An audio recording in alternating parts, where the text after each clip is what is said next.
আসসালামু আলাইকুম রহমতুল্লাহ বরকাত। আমার মুসলমান ভাই বোনেরা, আপনারা স্ক্রিনে দেখতে পাচ্ছেন এক টুকরো কাপড়। এটা কি একটি কাপড়? শুধুই কাপড় না বন্ধুরা, এটি আল্লাহর দেওয়ার উপহার। আলহামদুলিল্লাহ, আমার বাড়িতে আমার দস্তরখানা কি? দস্তরখানা হচ্ছে সেই কাপড় বা প্লাস্টিকের তৈরি কোনো বস্তু বা চামড়ার তৈরি, পশুর চামড়ার তৈরি কোনো বস্তু যেখানে খাবার রেখে খাওয়া হয়।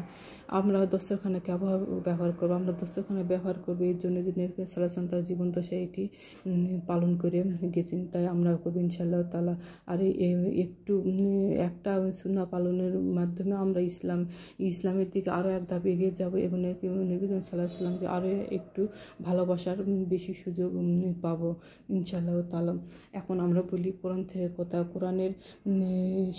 কোরআনের সূরা মায়েদার 7 নম্বর আয়াত থেকে আমরা জানতে পারি যে মায়েদার শব্দের শাব্দিক অর্থই হচ্ছে দস্তরখানা। তাহলে দস্তরখানা যদি গুরুত্বপূর্ণ কোনো বিষয় না হতো, তাহলে আল্লাহ সুবহানাহু ওয়া তাআলা কেন তার কোরআনে তুলে ধরলেন?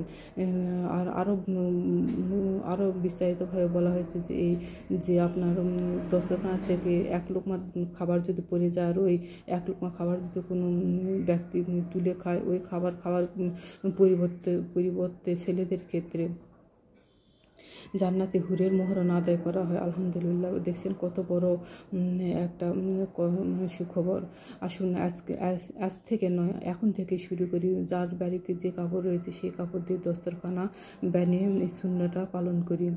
আসসালামু আলাইকুম রহমতুল্লাহ বারকাতুহু।